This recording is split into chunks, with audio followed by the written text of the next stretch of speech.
அஸ்ஸலாமு அலைக்கும். Hi everyone. எல்லாரும் எப்படி இருக்கீங்க? நல்லா இருக்கீங்களா? அல்ஹம்துலில்லாஹ், நாங்களும் இங்கே எல்லாரும் நலமுடன் இருக்கிறோம். ஒரு நல்ல ஒரு பதிவில் மீண்டும் உங்களை சந்திப்பதற்கு மிகவும் மகிழ்ச்சி. நீங்கள்லாம் என்னைக்காவது ஒரு நாள் யோசிச்சிருக்கீங்களா? அடைச்ச நம்ம இருக்க வேண்டிய இடம் இதுவே இல்லை, நம்மெல்லாம் எப்படி இருக்க வேண்டிய ஆள், இங்கே வந்து இருந்துட்டு இப்படி கஷ்டப்படுறோமே அப்படின்னு லைஃப்பில் எப்போவாவது இந்த மாதிரி நினைத்தது உண்டா? அப்படி நீங்கள் நினச்சிருந்தீங்க அப்படின்னா இந்த பதிவு உங்களுக்கானது தான். நீங்கள் ஒரு ஆணாக இருக்கலாம், ஏதாவது ஒரு நிறுவனத்தில் பணியாற்றி கொண்டு இருக்கலாம். நீங்கள் எதிர்பார்த்தது ஏதோ ஒரு வேலை, ஒரு வெளிநாட்டிலோ இல்லை வேறு ஒரு பெரிய நிறுவனத்திலோ நீங்கள் நல்ல வேலையை எதிர்பார்த்து இருக்கலாம். ஆனால் நீங்கள் எதிர்பார்த்ததை விட சற்று குறைவான வேலை உங்களுக்கு கிடைத்திருந்திருக்கலாம். அப்போ எப்போவாவது நீங்கள் அடைச்ச இங்கே வந்து மாட்டிக்கிட்டோமே, இதை விட பெட்டர் பிளேஸ் நம்மளுக்கு கிடைச்சிருக்கலாமே, நம்ம நினச்ச கம்பெனி நம்மளுக்கு கிடைக்கலையே, அடைச்ச இந்த நாட்டிலே நம்ம மாட்டிகிட்டு இருக்கோமே, நம்ம வெளிநாட்டுக்கு போக வேண்டிய ஆள், நம்மளுக்கு இருக்கக்கூடிய டேலண்ட்டுக்கு நம்மளுக்கு வெளிநாட்டு வாய்ப்பு கிடைக்கலையே, இந்த மாதிரி என்னைக்காவது யோசிச்சிருக்கீங்களா? இல்லை பெண்கள் எப்பொழுதாவது, சில பெண்கள் இருப்பாங்க, அவங்களுக்கு வந்து ஒரு கனவு இருக்கும். எல்லாருக்குமே வந்து வாழ்க்கையில் ஏதாவது ஒரு ஆசை கனவு இருக்கும் இல்லையா? அந்த மாதிரி நம்ம பிள்ளைங்களுக்கு பொண்ணுங்களுக்கு சில பேருக்கு வந்து இந்த வெளிநாட்டில் வாக்கப்பட வந்து ஆசை இருக்கும். வெளிநாட்டில் திருமணம் செஞ்சு கொண்டு மாப்பிள்ளையோடு வந்து வெளிநாட்டில் வசிப்பதற்கு ஆசை இருக்கும். சில பேருக்கு அந்த மாதிரி எதுவுமே வந்து ஆசை எல்லாம் இருக்காது, சாதாரணமாக இருப்பாங்க. லைஃப் வந்து அப்படி சாதாரணமாக போயிட்டு இருக்கும். திடீர்னு அவங்களுக்கு அந்த மாதிரி ஒரு வரன் அமைச்சு திடீர்னு உள்நாட்டில் இருக்க வாழ ஆசைப்படக்கூடிய பெண்கள் கூட வெளிநாட்டுக்கு போயிடுவாங்க. சில பேர் இந்த வெளிநாட்டையே டார்கெட் பண்ணி பொண்ணுங்க வர வரன்களை எல்லாம் வேணாம் அப்படின்னு சொல்லிட்டு இருக்கக்கூடிய பெண்ணுகளை வந்து லைஃப்பில் வந்து நானும் சில பெண்களை பார்த்துருக்கிறேன். அப்போ அவங்களுக்கு அது அந்த மாதிரி வெளிநாட்டு வாய்ப்பு அமைஞ்சாதான் என்றால் இது ஒரு வெளிநாட்டு மோகம் அப்படிங்கிறதும் சொல்லலாம். சில ஆண்களுக்கு வெளிநாட்டில் வேலை செய்ய வேண்டும், சில பெண்களுக்கும் சரி. அதே மாதிரி சில ஆண்களுக்கும் பெண்களுக்கும் ஒன்று வெளிநாட்டில் பெண் எடுக்கணும், இல்லை என்றால் வெளிநாட்டில் வசிக்கக்கூடிய ஆணையை திருமணம் செய்து கொள்ளணும், இல்லை என்றால் இப்போ இருக்கக்கூடிய நம்ம சூழ்நிலை விட ஒரு பெரிய சூழ்நிலை இருக்கவர்களை வந்து திருமணம் செஞ்சு கொள்ளணும், நம்ம வந்து பெரிய இடத்துல வந்து ஒர்க் பண்ணணும். இந்த மாதிரி இந்த கனவுகள் எல்லாமே யதார்த்தம் தான். ஆனால் சில நேரத்தில் நம்ம நினச்ச மாதிரி அது லைஃப்பில் நடக்காமல் போயிடுது. அப்படி நடக்காமல் போணுச்சுன்னா நம்ம எப்படி நடந்துக்கிறது? இது என்ன ரொம்ப பெரிய விஷயமா அப்படின்னா பார்க்கலாம் இப்பொழுது. அதாவது ஒரு கதையோடு அழகாக ஆரம்பிக்கலாம். ஒரு விவசாயி வந்து இருக்காரு. அவர் என்ன பண்ணுவார் அப்படின்னாக்கா, அவர்கிட்ட வந்து நிறைய விதைகள் இருந்துச்சு. அவர் தன்னுடைய வீட்டிலிருந்து அந்த விதைகளை எல்லாத்தையும் வந்து மூட்டை கட்டி எடுத்து ஒரு தள்ளு வண்டிங்க, அந்த தள்ளு வண்டியில் வச்சு அப்படியே தள்ளிக்கிட்டே போவார். அவர் அப்படியே போயிட்டு தன்னோட ஊர்லேருந்து இன்னும் கொஞ்சம் தூரத்தில் இருக்கக்கூடிய ஒரு டவுனு, அங்கே ஒரு மிகப்பெரிய ஒரு சந்தை ஒன்று இருக்கிறது. அந்த சந்தையில் போயிட்டு வந்து என்ன பண்ணுவார் அப்படின்னாக்கா, அந்த விதைகளை எல்லாம் ஒரு நல்ல விலைக்கு வந்து வித்துடுவார். வித்துட்டு வந்து அந்த விவசாயி வந்து சந்தோஷமாக வீடு திரும்புவார். இது வந்து வழக்கமாக அவருக்கு வந்து இதான் பொழப்பு. அவர் நிலத்தில் விவசாயம் செய்வது மட்டுமல்லாமல் விதைகளை சேகரித்து நல்ல தரமான விதைகளை கொண்டு சென்று பக்கத்து ஊரில் உள்ள சந்தையில் நல்ல விலைக்கு விற்று தனது வருமானத்தை பெருக்கிக் கொண்டே வந்தார் அந்த விவசாயி. ஒரு நாள் அந்த மாதிரி தன்னிடத்தில் உள்ள விதைகள் அனைத்தையும் எடுத்து சாக்கு மூட்டையில் கட்டி கொண்டார். வீட்டிலிருந்து விடைபெற்று அந்த பக்கத்தில் உள்ள ஊருக்கு தள்ளுவண்டியில் தனது விதைகளை மூட்டை கட்டி கொண்டு வைத்து கொண்டு பக்கத்தில் உள்ள ஊரை நோக்கி புறப்பட்டு சென்று கொண்டிருந்தார். அப்பொழுது வழியில் வந்து ஒரு பெரிய ஒரு கல் ஒன்று, வேகமாக அவருக்கு அந்த ஸ்பாட் வந்து ரீச் ஆகணும், சீக்கிரம் அந்த ஊருக்கு போகணும். ஏன்னா கடுமையான வெயிலாக இருக்குது, அது தள்ளிட்டு தானே போகிறாரு பாவம்.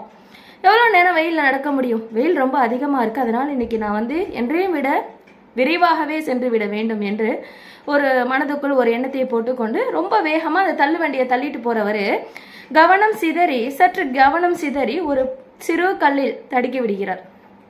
அப்போ என்ன ஆகுது அப்படின்னா, அந்த மூட்டை வந்து நல்லா டைட்டாக கட்டப்படாமல் இருக்குது. அந்த மூட்டைக்குள்ளே தான் எல்லா விதைகளும் இருந்து கொண்டு இருக்கின்றன.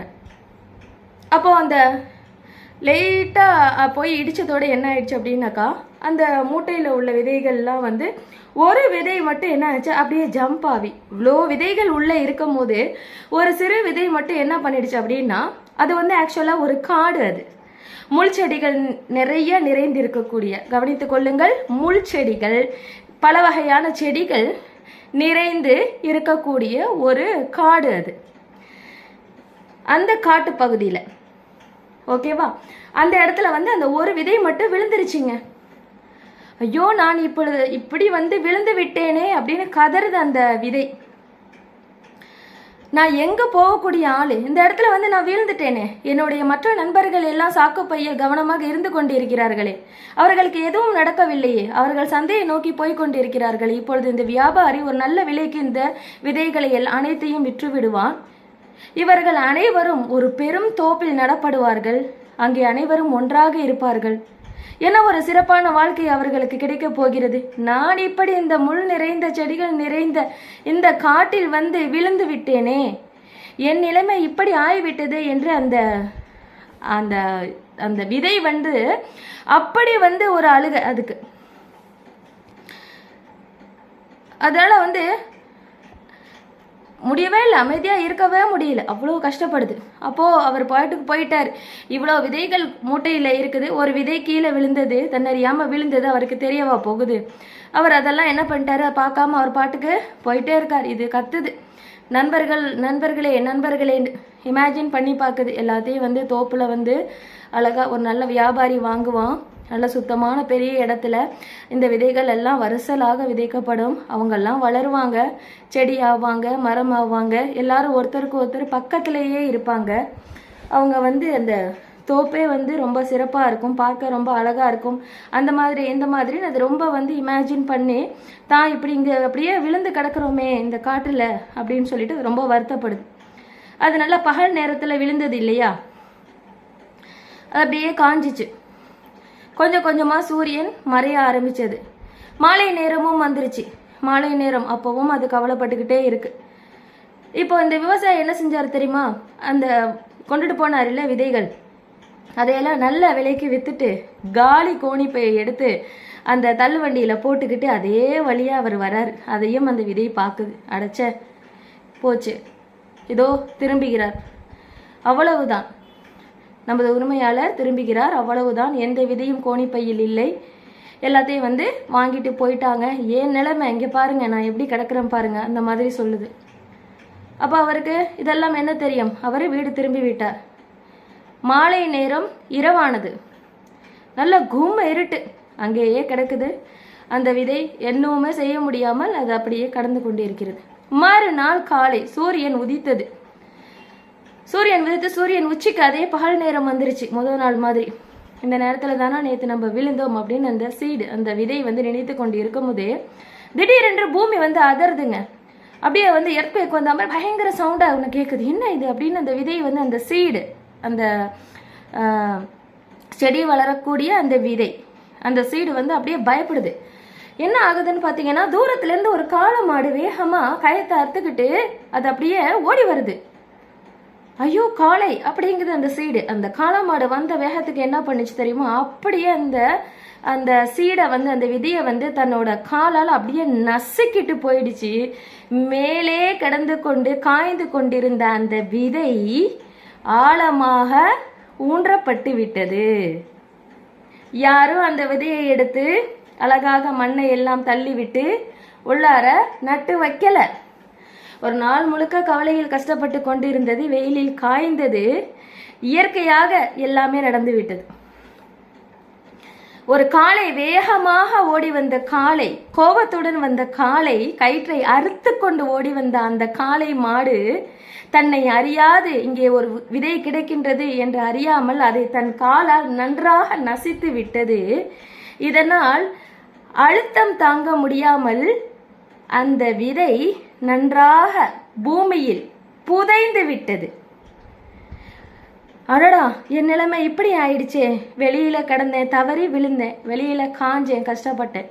அதுக்கப்புறம் இப்போ ஒரு காளை மாடு இவ்வளவு வேகமாக வந்து என்னை நசித்து விட்டதே, நான் இப்பொழுது பூமியில் கிடக்கிறேனே, நசிப்பட்டு கொண்டு இருக்கிறேனே அப்படின்னு சொன்னிச்சு.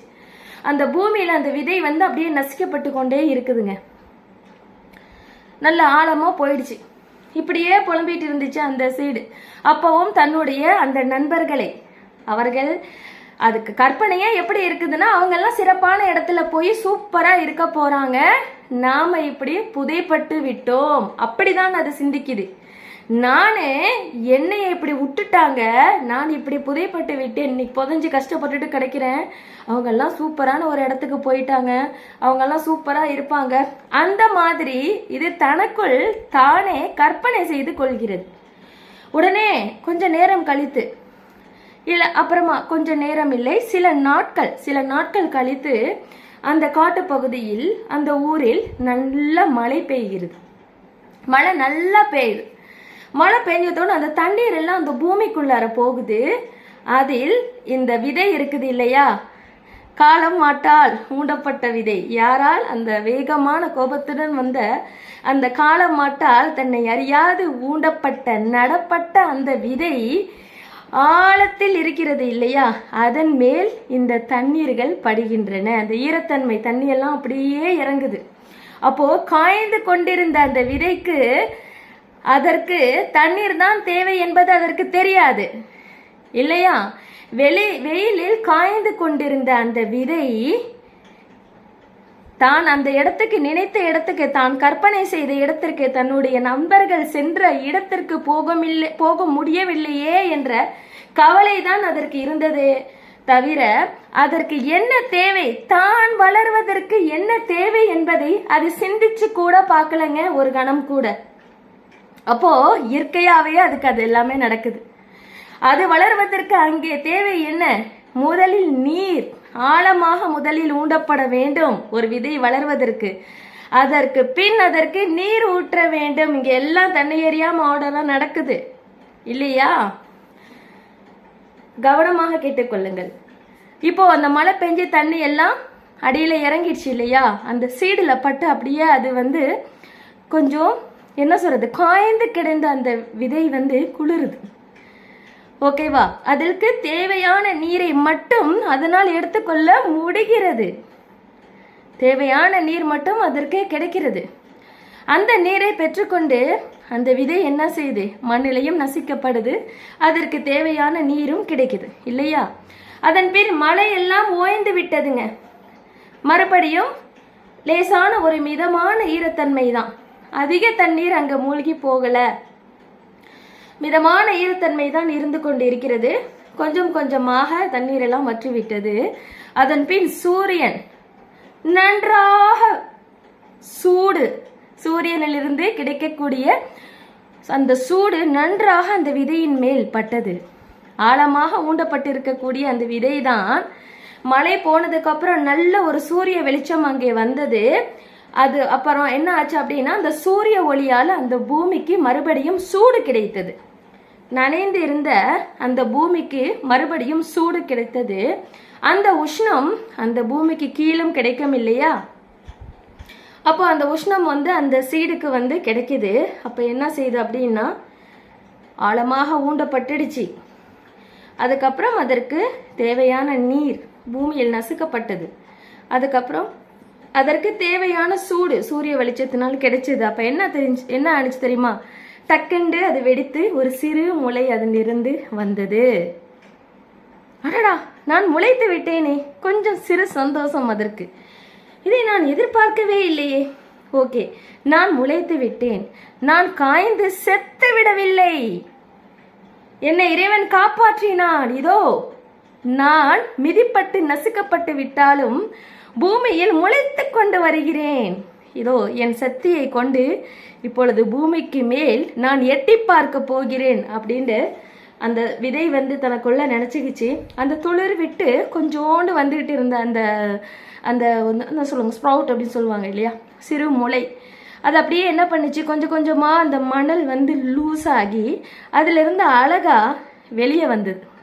மணல் லூஸ் ஆகி ரொம்ப ஹார்டா இல்லாம மழையும் வெயிலும் மாறி மாறி மாறி மாறி தான் வந்தது. அந்த மணல் அதனால் என்ன ஆனிச்சுன்னா ஒரு லூஸா ஒரு இதமான ஒரு தன்மையில தான் இருந்துச்சு. இரும்பு மாதிரி இல்லை. கடுமையான வெயில் அடிச்சுது அப்படின்னா என்ன ஆகும், அந்த லேண்ட் அந்த நிலப்பரப்பு ஹார்ட் ஆகும், வெடிக்கும், ஒன்றும் முளைக்க முடியாது, இரும்பு மாதிரி இருக்கும். முளைத்து வந்தாலும் அந்த பூமியை விட்டு வெளியே வர முடியாமல் பூமிக்குள்ளாரியே ஒன்றும் இல்லாமல் போயிடும். செடிகள் எல்லாம் இல்லை, கஷ்டப்பட்டு வெளியே வந்தாலும் கருகிடும். அதிகப்படியா நீர் கட்டி வெள்ளம் அந்த மாதிரி இருந்தாலும் கூட மணலெல்லாம் ரொம்ப அரிச்சு போய் அதுலேயும் எதுவும் தங்காது, முளைக்காது. இங்கே எல்லாம் சரியாக நடக்கிறது. அதனால் அந்த உணப்பட்ட அந்த விதை அழகாக தன் முயற்சியால் அதற்கு தேவையானது எல்லாம் சரியான காலத்தில் கிடைத்தது. அதை எதிர்பார்க்கவில்லை. அது நினைத்து கொண்டிருந்தது வேற. அதோட கற்பனை எல்லாம் எங்கோ ஒரு இடத்தில் இருந்து கொண்டிருந்தது. இன்று அழகாக எல்லாம் இங்கே அழகாக எல்லாம் தானா நடக்குதா?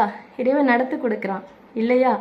அழகா இப்போ கொஞ்சம் கொஞ்சமா அந்த மணலை விட்டு தன்னோட தலையை உயர்த்தி கொண்டு வெளியில் பூமியை எட்டி பார்த்தது. அந்த காடை முழுவதுமாக பார்த்து சிரித்தது. அடடா, நான் முளைத்து வந்து விட்டேன். இறைவனுக்கு நன்றி, நான் முளைத்து வந்து விட்டேன். அது வெளியே வந்துருச்சுங்க.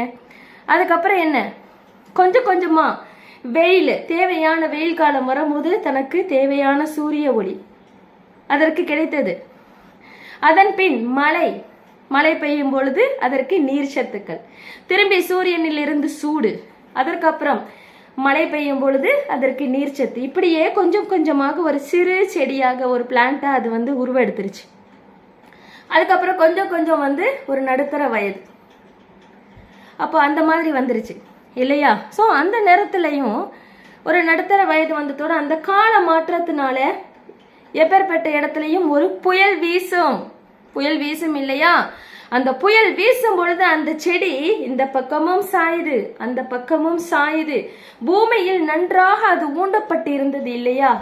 அதனால் அது ஓரளவுக்கு தாக்கு பிடித்து இங்கேயும் அங்கேயும் சாய்ந்து முழு புயலுக்கும் ஈடு கொடுத்து இறுதியில் புயல் ஓய்ந்து விட்டது. அது நன்றாக நிமிர்ந்து நின்றது.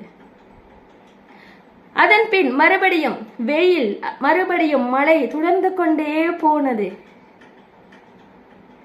இப்படியே வளர்ந்து இருந்து ஒரு நாள், ஒரு சில வருடங்களுக்கு பிறகு நல்ல ஒரு பெரிய மரம் ஆயிடுச்சு. அந்த காட்டுக்கு அது ரொம்ப பெரிய ஒரு மரம் ஆயிடுச்சு. அப்படியே மரமா அப்படியே தன்னுடைய கிளைகளை எல்லாம் அப்படியே பிரம்மாண்டமா விரிச்சுக்கிட்டு அப்படியே ராஜாவாட்டு நிக்குதுங்க அந்த காட்டுக்கு. சுத்திலும் அங்கே முள்செடிகள். இது விழ வேண்டிய இடம் இது இல்ல. இதோட கற்பனை எல்லாம் ஒரு அழகான தோப்பு. 1000 மாஞ்செடிகளுக்கு நடுவில் நிற்க போகிறேன் என்று கூறிக்கொண்டிருந்த ஒரு ஒரு மாமரத்து விதை இன்று ஒரு காட்டில் பிரம்மாண்டமா நிக்குதுங்க. அந்த காட்டுக்கு ராஜாவா நிக்குது. அந்த இடத்துல வேற மாஞ்செடிகளே கிடையாது. இப்ப அந்த இடத்துல அந்த மரத்துக்கு எவ்வளவு மவுசு இருக்கும்? 10ஓடு 11 இல்லை.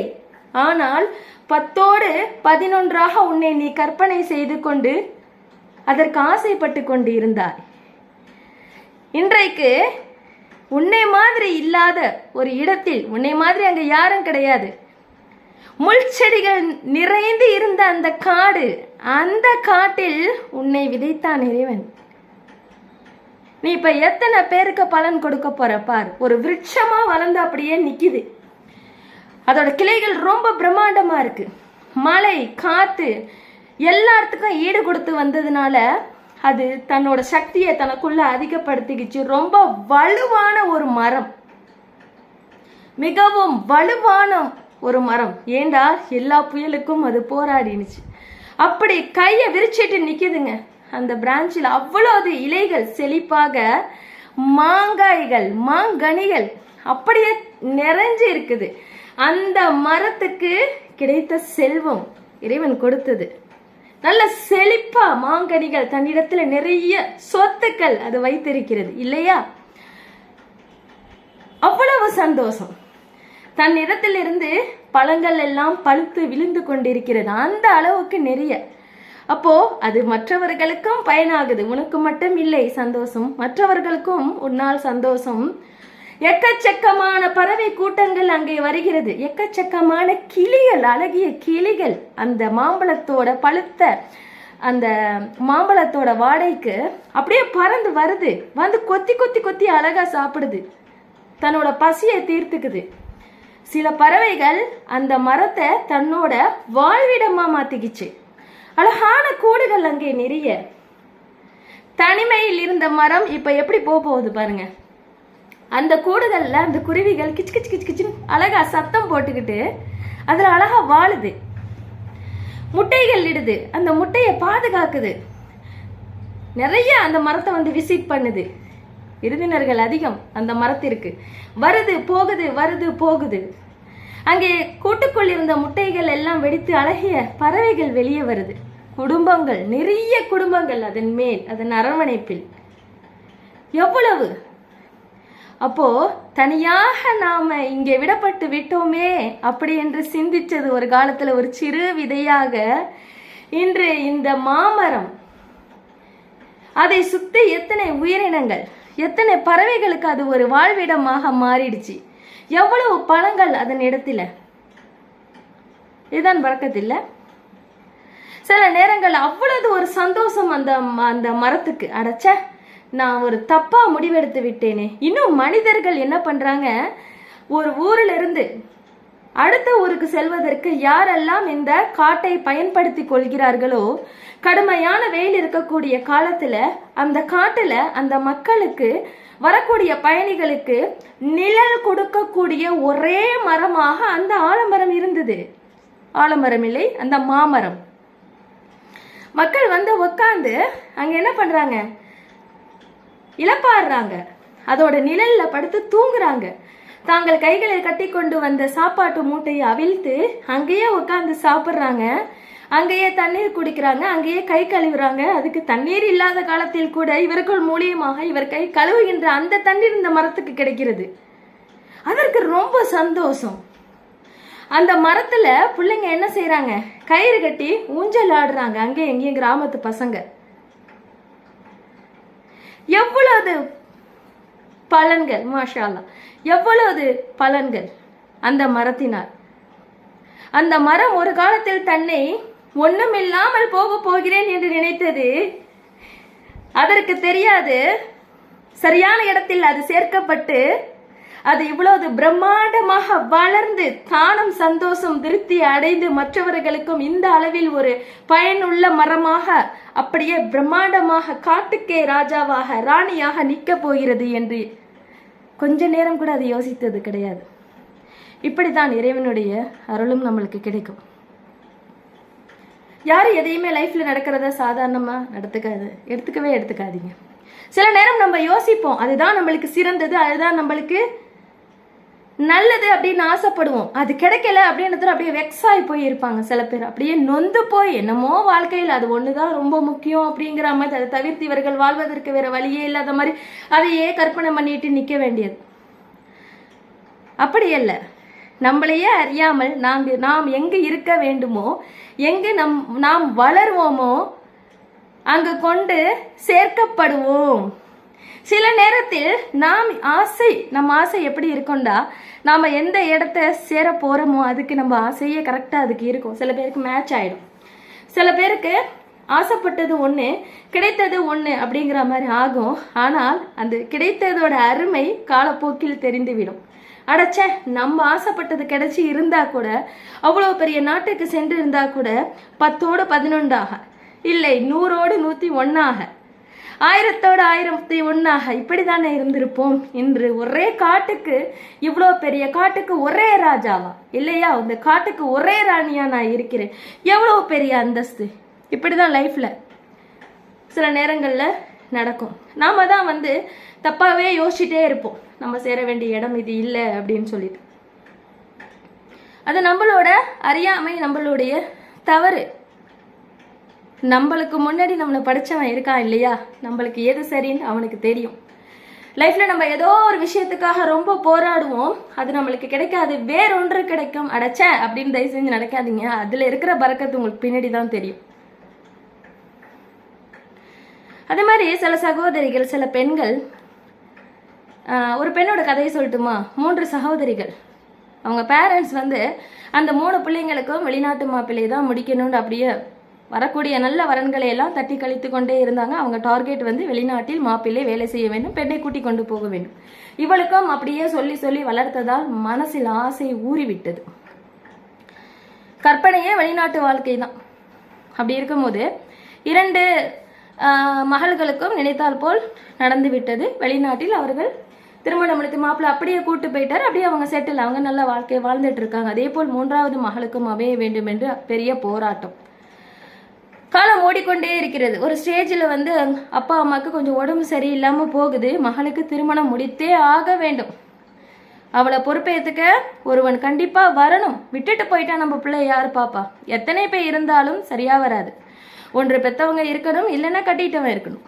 கட்டிக்கொள்ள அந்த பொண்ணை வந்து பார்த்துக்கணும். இல்லைன்னா எத்தனை பேர் இருந்தாலும் அது அந்த அளவுக்கு ஒரு பொறுப்பெடுத்து செய்வார்களா அப்படி என்பது சில குடும்பத்தில் நடக்கலாம், சில குடும்பத்தில் அது டவுட்ஃபுல் தான். ஸோ அப்போ எப்படியாவது 3 மகள்கள், ஒரு ஆண் பிள்ளை கூட கிடையாது. அதனால் வந்து 2 பொண்ணையும் கட்டி கொடுத்தாச்சு. அவர்கள் எல்லாம் வெளிநாட்டில் இருக்காங்க. அவங்களால எதுவுமே செய்ய இயலாது இவளுக்கு. அதனால வந்து நாமளே நின்று நம்ம ஓரளவுக்கு நம்ம ரொம்ப முடியாமல் போகிறதுக்குள்ள இவளுக்கு கல்யாணம் முடிச்சுன்னு என்ன செஞ்சாங்க, ஒரு நல்ல பையங்க அவனை பார்த்து கல்யாணம் முடிச்சிட்டாங்க. நல்ல குணமான பையன், நன்றாக சம்பாதிக்கிறான், எந்த பிரச்சனையும் இல்லை, ஒரு நல்ல குடும்பத்தில் உள்ள மனிதர்கள் எல்லாம் நல்லா இருக்கா, குறையே இல்லை. அப்படிப்பட்ட ஒரு திருமணம் சூப்பராக நல்லா கிராண்டாக எல்லாம் அழகாக நடக்கிறது. என்ன ஒன்றுண்டா, அந்த பையனுக்கு வந்து வெளிநாட்டு வாழ்க்கை இல்லை, உள்நாட்டில் தான்.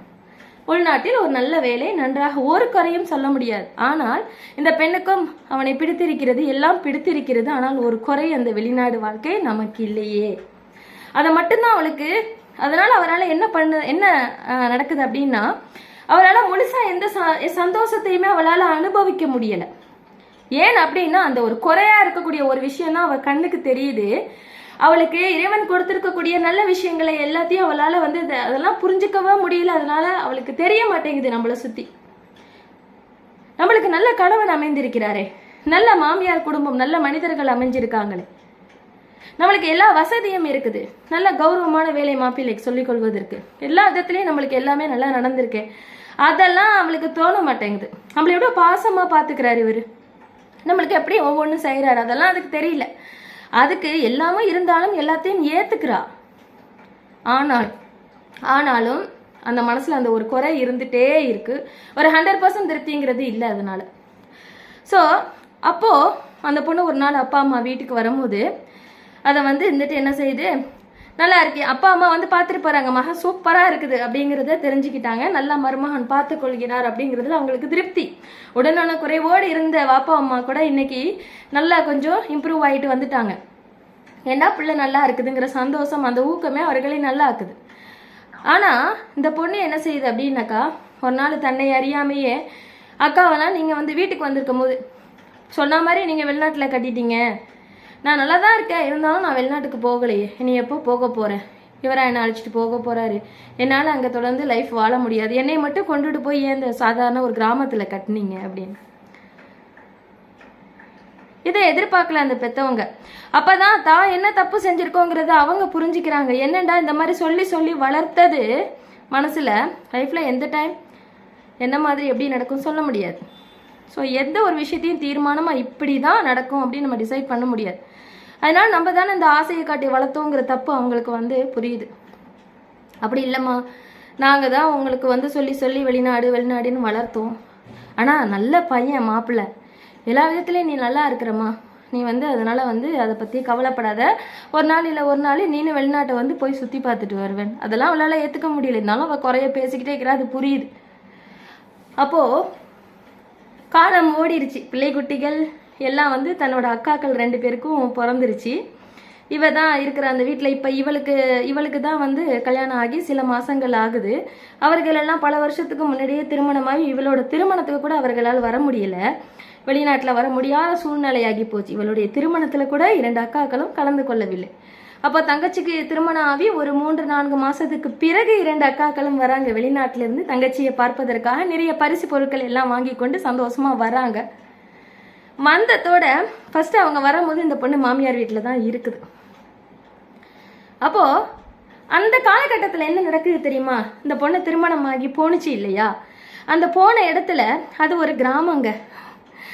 யோசிக்க வந்து கொஞ்சம் சிரிப்பு வருது இல்லை. டவுனில் வசித்து கொண்டு இருந்த பெண், அவளுக்கு மாப்பிள்ளை வந்து அந்த கிராமத்தில் தான் பிறந்திருக்காரு. என்ன செய்வது, ஆனால் அவரது கனவு வெளிநாடு, இன்டர்நேஷ்னல் லெவலில் கனவு. இப்போ டவுனு கூட இல்லாமல் அந்த மாப்பிள்ளை கிராமத்தில் தான் அமைஞ்சிருக்காரு, நல்ல பையன். எவ்வளோ மாற்றம் பார்த்தீங்களா? அதனால தான் அதை டைஜஸ்ட் பண்ணிக்க முடியலை அந்த பொண்ணால். நினைத்ததற்கு மேல் நான் கீழே உள்ள ஒரு ஊருக்கு வந்துட்டேனே, அதுதான். ஆனால் அங்கே என்ன சிறப்பு தெரியுமா? அந்த ஊரில் பெருசாக படித்தவங்கெல்லாம் அதிகம் இல்லை. அதனால் அந்த ஊர் மக்கள் படித்த பிள்ளைகளே ரொம்ப அழகாக அரவணைக்கிறாங்க, முக்கியத்துவம் கொடுக்குறாங்க, முதன்மை இடம் கொடுக்குறாங்க. அது கொஞ்சம் காலம் கழிச்சு தான் அவளுக்கு தெரியுது. ஒரு நாள் பக்கத்து வீட்டிலேருந்து ஒரு பிள்ளை வந்து, எனக்கு இது தெரியலை, மிஸ்ஸு ஹோம் ஒர்க்கு கொடுத்துட்டாங்க அப்படின்னு புலம்பிகிட்டு இருக்கா. அப்போ அவள் என்ன சொல்கிறா, இங்கே வா, கூப்பிட்றா, நல்லா படித்தவள், என்ன பிரச்சனை உனக்கு? எனக்கு இந்த கணக்கு தெரியல. என்ன தெரியல, நான் உனக்கு சொல்லித்தரேன். சொல்லி கொடுக்குறா. அந்த பொண்ணு அழகாக கற்றுக்குது, நல்லா ஹோம் ஒர்க்கு பண்ணிடுச்சு. அந்த பொண்ணு கடகடன்னு ஓடி போய் ஃப்ரெண்ட்ஸுக்கிட்ட போய், அங்கே ஒரு மாமி இருக்காங்க, அவங்க சூப்பராக வந்து சொல்லி கொடுத்துட்டாங்க, இந்த பாரு நான் எழுதிட்டேன்னு தர பிள்ளைங்க எல்லாம் ஓடி வருது. ஸோ மாமி மாமி எனக்கு சொல்லிக் கொடுங்க அப்படின்னு ஓடி வருது. அப்போது எல்லாருக்கும் சொல்லி கொடுக்குறா. இதை பார்த்து விட்டு அவர் வீட்டுக்காரர் என்ன செய்கிறார் தெரியுமா? அவருக்கு அவ்வளோ சந்தோஷம். கடகடன்னு அவங்க மாமனார் போயிட்டு என்ன செய்கிறாரு, அவர் ஒய்ஃபை மாமியார் எழுதிட்டு வராங்க. எல்லாரும் பார்க்குறாங்க. பார்த்துட்டு நல்லா படித்த புள்ளல்ல, எவ்வளோ இது அழகாக சொல்லி கொடுக்குது போது. ஒருத்தவங்க போயிட்டு டேபிளை எடுத்துகிட்டு வராங்க, ஒருத்தவங்க போயிட்டு சேரை எடுத்துகிட்டு வராங்க. மாமியார் சுட சுட ஒரு கப்பில் டீயை கொண்டு வந்துமா, இந்தா குடி, நீ சொல்லி கொடுக்குறீல பிள்ளைகளுக்கு நல்லதுமா, பிள்ளைங்களுக்கு உதவி செய்கிறது நல்லதுமா, நீ படிச்சு கொடுன்னு டீயை கொடுத்து இந்தா குடி கலப்பாக இருக்கும், குடிச்சிட்டு சொல்லி கொடு பிள்ளைங்களா, வாங்க என் மருமக தான் படித்த பிள்ளை, நாங்கள் கட்டிட்டு வந்திருக்கோம் அங்கேருந்து பெருமை, அவ்வளோ பெருமையாக சொல்கிறாங்க. அந்த கணவருக்கு பெருமை. அவர் நீ சொல்லிக் கொடு, நான் வேலைக்கு போகிறேன், நீ சொல்லிக் கொடு அப்படின்ட்டு போகிறாரு. அதுக்கு பிறகு அப்படியே தொடருது. அவன் எந்த இடத்துக்கு போனாலும் அந்த இடத்துல ஒரு தனி மதிப்பு, படித்த புள்ள அப்படிங்கிற ஒரு மதிப்பு, ஒரு தனி மதிப்பு அவளுக்கு கிடைக்குது. எந்த இடத்துக்கு போனாலும் ஒரு தனி வரவேற்பு. எல்லாரும் தெரிஞ்ச ஓ அந்த பொண்ணு, ஆமாம் சொன்னாங்களே அந்த பொண்ணா இது, வாமா உட்காருமா. அவ்வளோது ஒரு அனுசரணை. அவளுக்கு என்ன நடக்குதுன்னு புரியல. அவ்வளோ சந்தோஷம். தன்னை அறியாமல் உள்ளுக்குள்ள இருந்து சந்தோஷம் வெளிப்பட்டு அந்த உள்ளத்தை வந்து இந்த சந்தோஷம் நிரப்பிடுச்சு. அதனால அவளோட குறை வந்து வெளியே போயிடுச்சு. குறையே இல்லை இப்போ அங்கே. அவள் ஃபுல்லாக நிம்மதியாக இருக்கா. ஆனால் முழுவதுமாக ரியலைஸ் பண்ணலை எதையும். இப்போவும் கொஞ்சம் பாக்கி இருக்கு. எப்போ ரியலைஸ் பண்ணுறா தெரியுமா? வெளிநாட்டிலிருந்து அந்த அக்காக்கள் திரும்பி வந்து இந்த நிலைமையை பார்த்துட்டு, நீ ரொம்ப கொடுத்து வைத்தவள்ங்கிறான். என்ன எப்படி சொல்றீங்க, நீங்கள்லாம் வெளிநாட்டில் இருக்கீங்க, எனக்கு எல்லாம் நல்லா இருக்குதான். எனக்கு வந்து எங்கள் ஹஸ்பண்ட் வந்து சூப்பர், அவ்வளோ பாசமாக இருக்காரு. எங்கள் மாமியார் வீட்லேயும் யாருமே என்னை எதுவும் சொல்கிறது இல்லை, எல்லாம் நல்லா கவனிச்சிக்கிறாங்க. நான் நம்ம வீட்டில் இருந்த மாதிரியே இருக்கிறேன், ஹாப்பியாக இருக்கிறேன். ஆனால் நான் வெளிநாட்டுக்கெல்லாம் போகலையோ. நீங்கள் வெளிநாட்டில் வாழ்கிறீங்களே அப்படின்னு. அப்போ தான் அக்காக்கள் சொல்கிறாங்க, நாங்கள் வெளிநாட்டில் இருக்கோம், நாங்களும் நல்லா தான் இருக்கோம். ஆனால் நாங்கள் படித்த படிப்பு, எங்களுக்கென்று இறைவன் கொடுத்த திறமை பெரிய அளவில் அங்கே ஒன்றும் யூஸ் ஆகலை. பெருசாக தனித்துவமாக நாங்கள் ஒன்றும் அங்கே தெரியலை. அங்கே எங்களோட குவாலிஃபைடாக நிறைய பெண்கள் இருக்கிறாங்க. ஸோ அப்போது நம்ம இங்கேருந்து ஒரு வெளிநாட்டுக்கு போகிறோம், அங்கே பார்க்கும்போது நம்ம கொஞ்சம் இறங்கி தான் தெரிகிறோம்.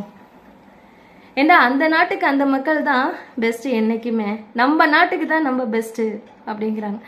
அப்போ தான் வந்து என்ன சொல்கிறீங்கண்டா, என்ன சொல்கிறேன் கொஞ்சம் ரியலைஸ் பண்ணிப்பாரு, அங்கே நாங்கள் 10ஓட 11 தான் இருக்கிறோம். தனியாக எங்களுக்கு படித்தவர்கள் என்ற மதிப்பெல்லாம் அங்கே இல்லை. எங்களுக்கு எவ்வளோதோ திறமைகள் இருந்தும் எங்களை விட திறமைசாலியாக அங்கே எவ்வளோ பேர் இருக்காங்க, எவ்வளோ புது புது விஷயங்கள் இருக்கிறதுனால அங்கே போய் இருக்கிறோம் நாங்கள். ஆனால் அல்ஹம்துலில்லாஹ் நல்லா தான் இருக்கும். ஆனால் ஒரு பெரிய தனித்துவம், ஒரு தனி மரியாதை, ஒரு தனி இடம் அப்படிங்கிறதெல்லாம் எங்களுக்கு கிடைக்கல. அதெல்லாம் உனக்கு இந்த கிராமத்தில் கிடச்சிருக்குது. அதுதான் சொல்கிறேன், உனக்கு வந்து ரொம்ப பெஸ்ட்டாகவே எல்லாம் அமைஞ்சிருக்குது அப்படின்னு 2 பேரும் சொல்கிறாங்க. அப்படியா? ஆமாம் அப்படின்னு. அப்போ தான் அதுக்கு புரியுது. ஆமாம், எந்த இடத்துக்கு நம்ம சென்றாலும் நம்மளுக்கு ஒரு தனி வரவேற்பு. இது எதனால் வந்தது? அவளிடத்தில் இருக்கக்கூடிய திறமை இங்கே இந்த ஊரில் இருக்கக்கூடிய இந்த மக்களுக்கு பெருசாக தெரியுது. அவங்கெல்லாம் அவளுக்கு அவ்வளோ முக்கியத்துவம் கொடுக்குறாங்க. இது வெளிநாட்டை இமேஜின் பண்ணி பார்த்தா, ஆமாம் நம்மளோட பெரிய ஆட்கள் அங்கே இருக்காங்க இல்லையா, அப்போ நம்ம பெருசாக தெரிய மாட்டோம். அப்போ தான் அவள் ரியலைஸ் பண்ணுறான். இப்படி தான் லைஃப்பில் நம்ம எதையாவது நினச்சி பெரிய அளவில் கற்பனை பண்ணிட்டு உட்காந்துருப்போம். நம்மளுக்கு அதை விட பெருசாக இறைவன் கொடுத்துருப்பான். அதை நம்ம புரிஞ்சிக்கிறதுக்கு ரொம்ப காலம் ஆகும். அந்த காலம் பூரா, அந்த காலம் வரத்துக்கு வரைக்கும் நம்ம வேஸ்ட்டாக ஏதாவது தேவையில்லாத சிந்தனைகள், தேவையில்லாத கவலைகள்லாம் மூழ்கி கிடப்போம். ஆனால் அந்த நொடி நம்ம ரியலைஸ் பண்ணுறோம் தெரியுமா, we are the best, we are in the best place அப்படின்னு நம்ம ரியலைஸ் பண்ணுறோம் இல்லையா. நம்ம ஒரு நல்ல இடத்துல தான் இருக்கிறோம் அப்படிங்கிறத ரியலைஸ் பண்ணுறோம் இல்லையா, அப்போ கிடைக்கக்கூடிய சந்தோஷம் அளவதியானதுங்க. அந்த சந்தோஷத்துக்கு அளவே கிடையாது. சில நேரங்கள் நம்ம தப்பாக புரிஞ்சு கொள்கிறோம், நாம் ஒரு தவறான இடத்தில் இருக்கிறோம், நாம் நினைத்தது கிடைத்து இருந்தால் நாம் ஒரு பெரிய அளவில் இருந்திருப்போம். இன்றைக்கு நம்ம இப்படி இன்னைக்கு அந்த விதை யோசித்தது போன்றுதான். அதுக்கு தெரியுமா எதிர்காலத்தில் அதனுடைய எதிர்காலம் இவ்வளவு ஒரு சிறப்பாக இருக்கும். ஒரு விதை அந்த இடத்துல அந்த காட்டுல ஊண்டப்பட்டதுக்கும் தோப்புல ஊண்டப்படுறதுக்கும் உள்ள வித்தியாசத்தை கொஞ்சம் யோசிச்சு பாருங்க. தோப்புல அது நடப்பட்டு இருந்துச்சுன்னா அது நண்பர்களோடு இருந்திருக்கும், சந்தோஷமாக இருந்திருக்கும், அது நினைச்ச கனவு நினைவாகி இருந்திருக்கும். ஆனால் அத்தனை மரங்களிலும் இதுவும் ஒன்று, அப்படித்தான். ஆனால் இன்று அந்த இடம் இறைவன் தேர்ந்தெடுத்தது, அதை அங்க விழ வைத்தான். அதுக்கு எவ்வளவு ஒரு சிறப்பு. அந்த காற்றுக்கு முள் செடிகள் நிறைந்த அந்த காடு அந்த இடத்துல ஒத்த ராஜாவாவோ இல்லை ஒத்த ராணியாகவோ சிறப்பாக. ஸோ இந்த பெண்ணும் அப்படிதான். எதையாவது நினச்சிக்கிட்டு அது குறையாவே நம்ம லைஃப்பை நினச்சி நம்ம குறையாவே நினச்சிக்கிட்டு இருக்கக்கூடாது. அடுத்தவங்களோட முதல்ல கம்பேர் பண்ணுறதாலையும் அளவுக்கு மீறி வேற எதுனா ஒரு கற்பனையை வளர்த்து கொள்வதாலையும் தான் இந்த மாதிரி நம்ம கிட்ட இருக்கக்கூடிய விஷயங்கள் நம்மளுக்கு குறைச்சலா தெரியுது. கொஞ்சம் ஆழமாக சிந்திங்க அமைதியாக, அப்போ தான் தெரியும் மற்றவர்களுக்கு கிடைக்காத எவ்வளோ விஷயம் உங்களுக்கு கிடைத்திருக்கிறது அப்படின்ட்டு. ஒன்று, இப்போ ஒரு மனிதர்கிட்டேருந்து நம்மளுக்கு ஒரு கிஃப்ட்டு கிடைச்சா எவ்வளோ ஹாப்பியாக வாங்கியிருக்கிறோம். நம்ம வாழ்க்கை நம்மளுக்கு இறைவன் கொடுத்த கிஃப்ட்டு, அதை நம்ம பெருமிதமாக நினைக்கணும். ஓகேவா? ஸோ நம்ம இந்த இடத்துல இருக்கிறோம் என்றால் நமக்கு இதை இறைவன் வழங்கி இருக்கிறான், அதை நம்ம பெருசாக நினைக்கணும். இதில் எவ்வளோதோ நல்ல விஷயம் இருக்குது, நம்ம எதையாவது நினச்சி கற்பனை பண்ணி இருந்திருக்கலாம். நம்மளுக்கு இது கிடைச்சிருச்சேன்னு தயவு செஞ்சு எந்த பெண்களும் எந்த ஆண்களும் யோசிக்காதீங்க. உங்களுக்கு இறைவன் கொடுத்தது தான் உங்களுக்கு சரியானது. சரியானதை விட்டு விட்டு எதையாவது கற்பனை செய்து கொள்வது என்றும் சிறந்ததல்ல. எந்த இடத்தில் நீங்கள் நடப்படுகிறீர்களோ அந்த இடத்திலேயே ஒரு மாபெரும் விருட்சமாக இந்த மாமரம் மாதிரி கிளைகள் படர்ந்து விரிந்து செல்வத்துடன் சிறப்பாக வாழ்வீர்கள். வாழ்வோம் அனைவரும். இறைவன் என்னதான் நாம முயற்சி எடுத்தாலும் பல சமயங்களில் நம்ம முயற்சி தோர்த்தே போனாலும் அவன் வளர வைப்பான்ங்க. நம்மளை வாழ வைக்கிறது அவன்தான், அவன் வாழ வைப்பான். நம்பிக்கை யாரும் இழக்காதீங்க, முயற்சி பண்ணுங்க. கிடைத்ததை கொண்டு திருப்தி கொள்ளுங்கள். நம்ம இருக்கக்கூடிய இடம் நம்மளுக்கு கிடைச்ச பாக்கியம். அந்த இடம் கிடைக்காமல் எத்தனையோ பேர் இருக்கிறாங்க கஷ்டப்பட்டுக்கிட்டு. நம்மளுக்கு இந்த பொசிஷன் கிடைச்சிருக்குது. We are the great. நம்மளுக்கு இறைவன் நிறைய அருள் புரிந்திருக்கிறான். அல்லாஹ்வின் அருள் அளவற்றது. ஒரு ஆஃபீஸில் இருந்துக்கிட்டு தயவு செஞ்சு இந்த ஆஃபீஸில் கிடைச்சிருச்சே யோசிக்காதீங்க. அந்த வேலை இல்லாமல் நூற்றுக்கணக்கான இளைஞர்கள் கஷ்டப்பட்டு சுத்திட்டு இருக்காங்க. நீங்க ஆண்களோ பெண்களோ யாரா இருந்தாலும் சரி, உங்களுக்கு கிடைத்த வேலை சந்தோஷமா செய்யுங்க. நீங்க கற்பனை பண்ணது ஒரு இடமா இருக்கலாம், அந்த இடத்துல நீங்க ஏதோ 10ஓட 11 இருந்திருக்கலாம். இந்த இடத்தில் உங்களுடைய தனித்துவம் ஜெயிக்கும். நீங்க சிறப்பா இந்த விருட்சம் போல் சிறந்து விளங்குவீங்க. நம்புங்க என்னோட வார்த்தையை. என்ன அப்படின்னா, உங்களுக்கு கிடைச்சதுக்கு நீங்க நன்றி செலுத்தணும் படைத்தவனுக்கு. அப்படி செலுத்தினீங்கன்னா உங்களுக்கு வாழ்க்கையில படிப்படியா நீங்கள் நினைத்து பார்க்காத எல்லையை எட்டுவீர்கள் இறைவனர்னால். எதையுமே குறைச்சி பச்ச நம்மளுக்கு இந்த மாதிரிண்டா நீங்க எப்படி இறைவனிடத்திலிருந்து கிடைத்த கிஃப்டை குறைச்சலாம் ஏன் இடை போடுறீங்க? இது நன்றி கட்ட தனம் இல்லையா? நம்மளுக்கு கிடைத்தது நம்மளுடைய பாக்கியம். நம்மளுக்கு கிடைத்த ஒரு பொருள் அடுத்தவங்களுக்கு இன்றைக்கும் கனவாகவே இருந்து கொண்டு இருக்கிறது. ஒரு ஆபீஸில் ஒரு சின்ன வேலைண்டா அந்த வேலை பல பேருடைய கனவு. அது இன்னும் நிறைவேறல, உனக்கு அது கிடைச்சிருக்கு, அதை அப்ரிஷியேட் பண்ணணும். அது பெரிய பிளெஸிங்ஸ், அதை உள்வாங்கிக்கணும், அதற்கு இறைவனுக்கு நன்றி செலுத்தணும், அதை பிராக்டிஸ் பண்ணுங்க. அதை விட்டுட்டு இருக்கிறத விட்டுட்டு இந்த பறக்கிறதுக்கு ஆசைப்படுறதுங்கிறது எப்போதுமே கெட்ட குணம். பழமொழி சொல்வாங்க இல்லையா? அதே மாதிரி பெண்களா உங்களுக்கு கொடுத்திருக்கக்கூடியது சிறந்த வாழ்க்கை. சில பேருக்கு வாழ்க்கையில் ரொம்ப பிரச்சனை இருக்கலாம், பயங்கரமா ஒத்தே வராமல் பயங்கர கொடுமைகள் அந்த மாதிரி இருக்கலாம். அப்படி இருந்தால் அது வேற, அது என்னன்னு மாதிரி பரிசீலனை செய்து பாருங்கள், அது வேற.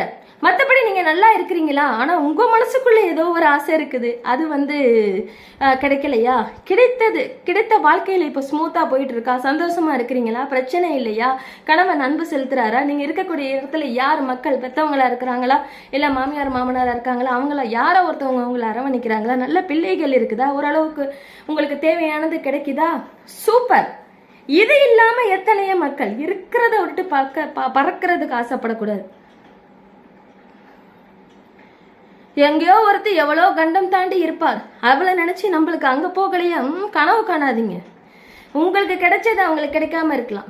லைஃப்ல சந்தோஷம் தான் எல்லாமே. மனசுக்கு நம்மளுக்கு முதல்ல தேவை நிம்மதி, சந்தோஷம். கிடைத்ததை கொண்டு திருப்தி அடையணும், அதற்கு நன்றி செலுத்தணும். நமக்கு கிடைத்திருக்க வாழ்க்கை, கிடைத்து இருக்கக்கூடிய நாம சிறப்பா வாழ்ந்து கொண்டு இருக்கக்கூடிய இந்த வாழ்க்கை பல பேருக்கு இன்னமும் கனவாகவே இருக்கிறது. அதனால இங்க இருக்கக்கூடிய சூழ்நிலையிலேயே வளர்ந்து நம்ம பெருசா இந்த மரம் போல விதையாக நம்ம நடப்பட்டு இருக்கிறோம் இல்லையா? கொஞ்சம் அதிலிருந்து நம்மளுக்கு தேவையான சூரிய வெளிச்சமும் தண்ணீரும் கிடைக்க நாம் கொஞ்சோண்டு தலையை எட்டி பூமியை பார்த்து விட்டோம் இல்லையா? இப்பொழுது வளர்ந்து கொண்டே வந்து கொண்டு இருக்கிறோம் இல்லையா? புயல் வந்தாலும் சரி, இந்த பக்கம் சாய்ந்தாலும் அந்த பக்கம் சாய்ந்தாலும் நன்றாக ஊண்டப்பட்டு விட்டதால் ஓரளவுக்கு நிலைத்து நிற்கிறோம் இல்லையா? மேலும் வளர்கிறோம் இல்லையா? வளர்ந்து வளர்ந்து வளர்ந்து மிக பெரும் விருட்சம் ஆவீர்கள். உங்களால் தங்க முடியாத பரக்கத்து உங்களுக்கு பல வகையில் கிடைக்கும். அது உங்களுக்கும் பலனாகும். பல பேருக்கு திருப்தி கிடைக்கும். பல பேருக்கு வழங்குவீர்கள். நம்புங்க. இருக்கிறத பிளெஸ்ஸிங்ஸை அதை புரிஞ்சு அதை உள்வாங்கி அதற்கு படைத்தவனுக்கு நன்றி செலுத்துங்கள். இல்லாததை யோசிக்காதீங்க. இருக்கிறத விட்டுட்டு பறக்க ஆசைப்படாதீங்க. அது என்றைக்கும் தப்பு. கிடைத்ததுக்கு இறைவனுக்கு நன்றி சொல்லுங்கள். மேலும் மேலும் நம்ம வளர்ந்து கொண்டே இருக்கலாம். என்னை நம்புங்க. இறைவன் நம்மளை வளர்த்து கொடுப்பான் மிகப்பெரிய அளவில். என்ன போராட்டம் போராடினாலும் அதை போராட வச்சு அதன் மூலமாக நம்மளுக்கு தேவையான சக்திகளை கொடுப்பது இறைவன். அவன் கடைசியில் நம்மளை மிக பெரும் இந்த மாமரம் போல அழகாக சிறப்பாக்கி கொடுப்பான். நம்புங்க. இது எத்தனை பேர் லைஃப்ல நடந்திருக்கலாம், நடந்திருக்குது. அதே மாதிரி எல்லாருக்கும் நடக்கும். எல்லாரும் ஹாப்பியா தான் இருக்க போறோம். நம்ம மனசுல அந்த குறைகள் அப்படிங்கிறத தூக்கி போட்டுடணும். ஓகேயா? அந்த குறைகள் எல்லாம் தூக்கி போட்டுருங்க. எதையாவது ஒன்றை கற்பனை செஞ்சுட்டு உட்கார்ந்து இருக்காதீங்க. நம்ம நல்லா தான் இருக்கிறோம். ஓகேயா? கிடைத்ததற்கு இறைவனுக்கு நன்றி செலுத்துங்க. நம்ம வாழ்ற இந்த வாழ்க்கை பல பேருக்கு இன்னும் கனவாகவே இருக்குது. அது ஞாபகத்தில் வச்சுக்கோங்க. எல்லாரும் சகோதரர்களே, சகோதரிகளே, யாராக இருந்தாலும் சரி, இளைஞர்களே, குழந்தைகளே, பெரியவர்களே, நம்ம வாழ்க்கையை நம்ம ஹாப்பியா முடிஞ்ச அளவு வாழலாம். ஓகேவா? இன்ஷால்லா இன்னும் ஒரு அழகிய பதிவில் திரும்பவும் உங்களை சந்திக்க ஆசை. இறைவன் நாடினால் ஒரு நல்ல பதிவில் உங்களை நான் சந்திப்பேன். மறக்காமல் ஹோம் மேக்கர் நஃபீலா அந்த சேனலை சப்ஸ்கிரைப் பண்ணி வச்சுக்கோங்க. லைக் பண்ணுங்க, ஷேர் பண்ணுங்க, கமெண்ட் பண்ணுங்க. என்னை கமெண்ட் பண்ணியிருந்த அனைவருக்கும் எனக்கு நன்றி. சலாம் சொன்னவர்கள் அனைவருக்கும் வலைக்கம் ஸலாம் வரஹ்மத்துல்லாஹி வபரகாத்துஹு. மீண்டும் ஒரு நல்ல பதிவில் சந்திக்கலாம். மறக்காம சப்ஸ்கிரைப் பண்ணுங்க. பக்கத்தில் இருக்கக்கூடிய பெல் ஐக்கானை டச் பண்ணுங்க. அப்பதான் நான் போடக்கூடிய எல்லா பதிவும் உங்களை ரீச் அவுட் ஆகும். மறக்காம எல்லாத்தையும் முழுசா பாருங்க. நல்ல செய்திகளையே சொல்லி இருக்கிறேன் என்று நம்புகிறேன். உங்களுக்கு பிடிக்கும். கண்டிப்பா வாட்ச் பண்ணுங்க. Thank you for your support. இன்ஷா அல்லாஹ் இறைவன் நாடினால் அடுத்து ஒரு நல்ல பதிவில் சந்திக்கலாம். அதுவரை அஸ்ஸலாமு அலைக்கும் வரஹ்மத்துல்லாஹி வபரகாத்துஹு.